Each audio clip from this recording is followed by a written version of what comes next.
Mesdames et messieurs, bonjour. Chers parents, chers frères et sœurs internautes de Canal d'Ivoire. Mais particulièrement aujourd'hui, je voulais m'adresser à mes parents de Lakota. J'ai voulu attendre les résultats pour parler, pour faire cette vidéo. Parce que depuis quelque temps, il y a eu des velléités de messages qui sont entendus par-ci et par-là, surtout les propos du ministre Lida Kwasi. Avant d'arriver sur le vif du sujet, je voulais véritablement qu'on essaie de comprendre un peu quelque chose. Vous savez que Lakota a un véritable problème. Notre région, notre département a un véritable problème. Quand on lit dans la Bible, je voulais vous ramener vers ce passage du livre d'Exode en chapitre 1 même. La Bible nous parle du peuple d'Israël qui était en Égypte. Et il y a eu un roi en Égypte qui n'a pas connu Joseph, qui n'a pas connu les frères de Joseph, et qui a dit que voici un peuple étranger qui vit avec nous depuis des années. Ce peuple est devenu très nombreux. Il nous dépasse en nombre. Et si nous ne faisons rien, ce peuple risque de s'associer à nos ennemis pour nous combattre. C'est un principe spirituel, c'est un principe réel. Vous savez, à Lakota, on a un véritable problème. Lakota est une région, d'abord Lakota, le nom est un nom qui s'apparente un peu à la Côte d'Ivoire parce que l'on qui fait référence à l'éléphant. Et donc Lakota est un peu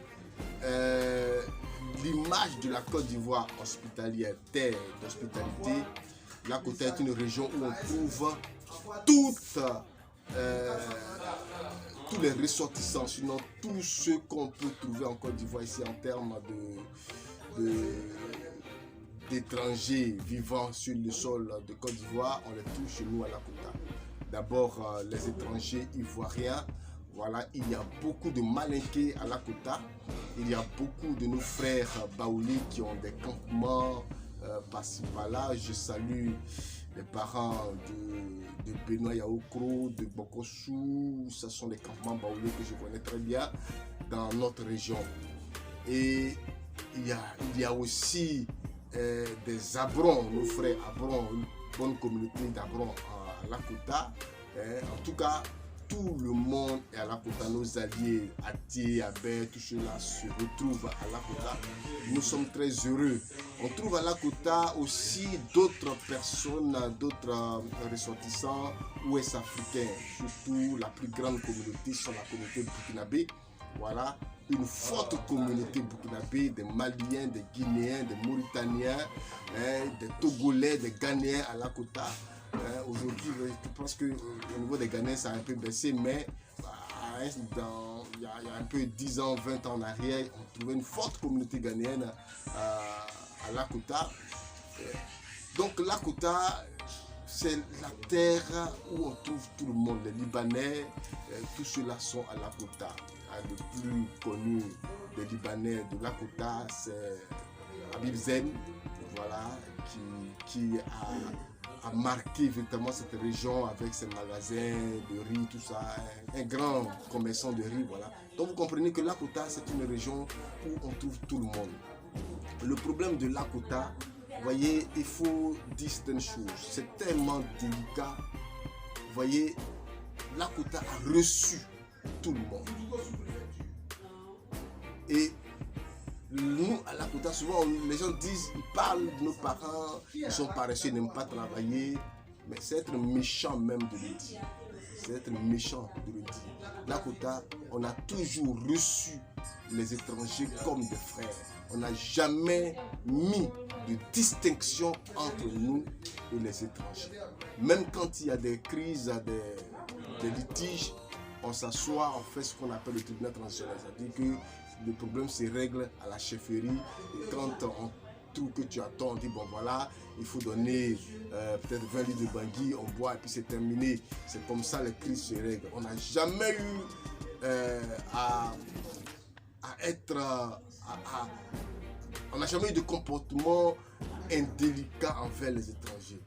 Mais dans la crise que nous avons vécue en 2010, la parole que le pharaon avait dite quand il a dit que ils sont devenus nombreux, ils vont s'associer à nos étrangers, ils risquent de s'associer à des étrangers pour se lever contre nous, a été matérialisée à Lakota. Quand nos frères, surtout les Burkinabés, se sont associés aux rebelles pour vraiment commettre des atrocités. Chez nous-mêmes, à Akridou-Ladé, des frères burkinabés que nous connaissons, avec qui nous avons fréquenté, qui sont actuellement au village, se sont permis même de créer des prisons sur notre terre, dans notre village, et puis arrêter des didas pour les mettre en prison. Ils ne pouvaient en sortir qu'après avoir payé une forte somme d'argent sur notre terre. Cela est une injustice vis-à-vis de notre gentillesse et de notre hospitalité. C'est un problème auquel je pense que nos autorités doivent faire face. Mais faire face à cela demande beaucoup plus de sagesse, beaucoup plus de stratégie pour qu'il n'y ait pas de turbulence, pour qu'il n'y ait pas d'affrontement. C'est à cela que je voulais maintenant m'adresser au ministre Lida Kouassi, qui a fait une sortie vraiment pendant la campagne.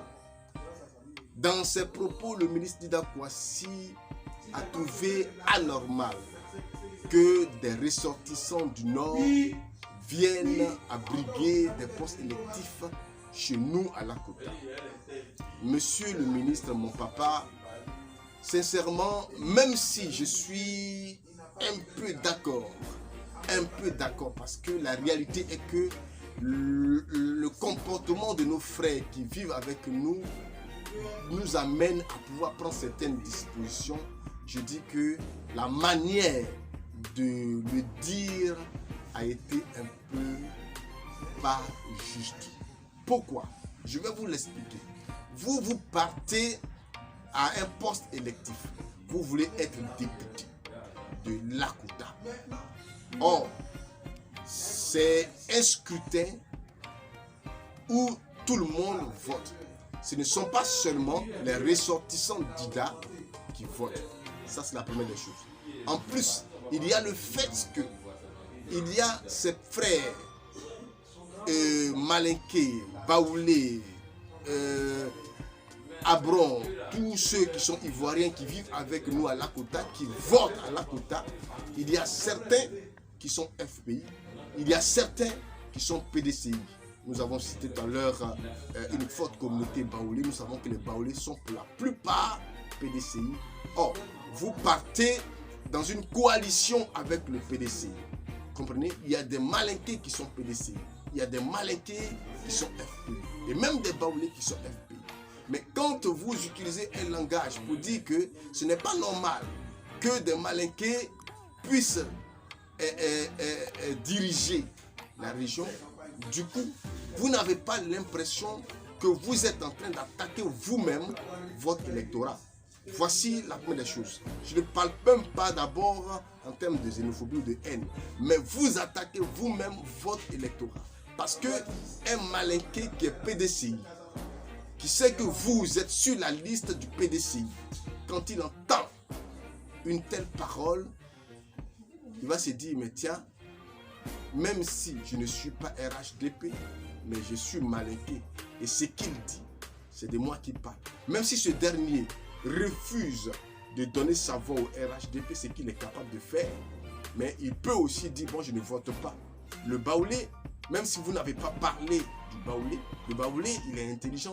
Il va se dire que c'est certainement parce que vous êtes dans une coalition avec le PDCI que vous n'avez pas cité le Baoulé. Que demain, si cette coalition n'existe plus, parce que c'est à ce à quoi nous assistons en Côte d'Ivoire, les coalitions qui naissent et qui disparaissent après. Donc, si demain la coalition n'existe plus, ça veut dire que vous pouvez remplacer aujourd'hui le terme malinqué que vous utilisez par Baoulé. Donc, ça veut dire que les personnes aussi peuvent se dire, bon, si c'est comme ça, bon, nous aussi, on ne va pas voter.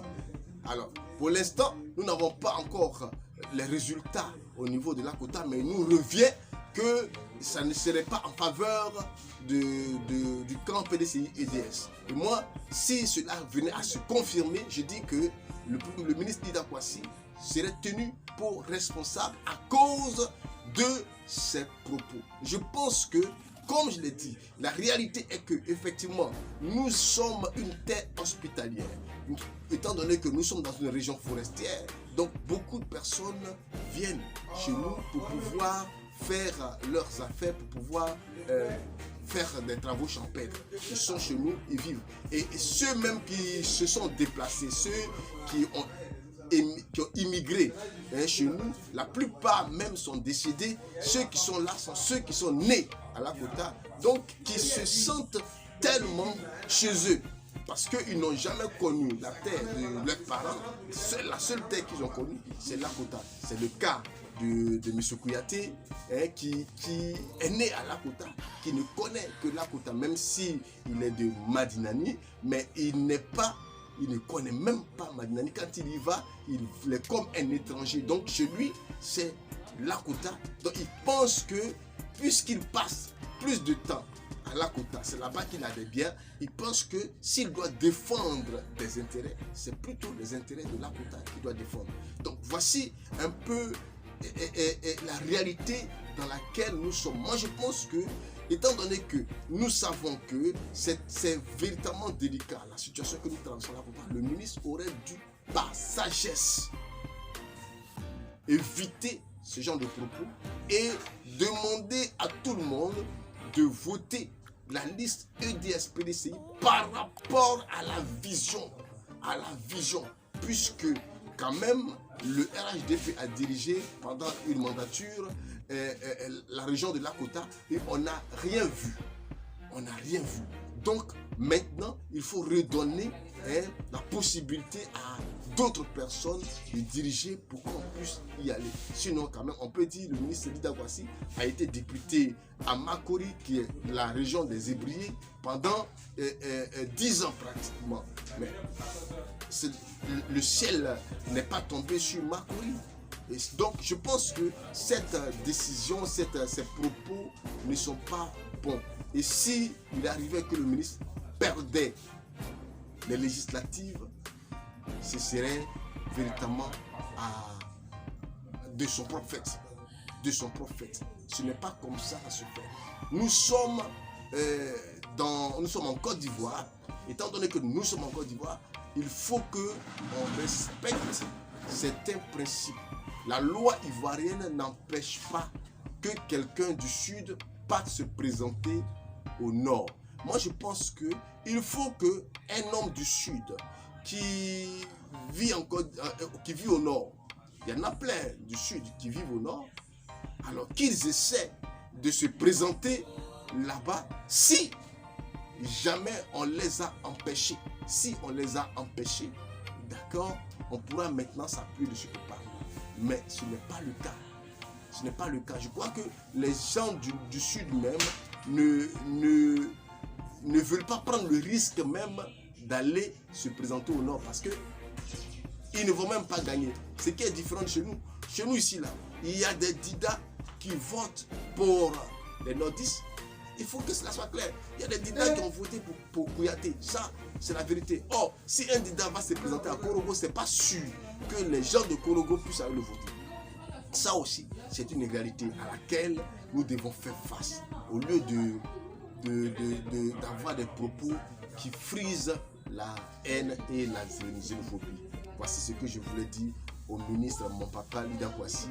Ses propos étaient vraiment haineux.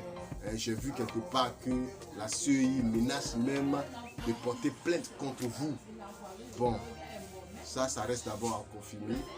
Mais faisons attention à ce que nous faisons.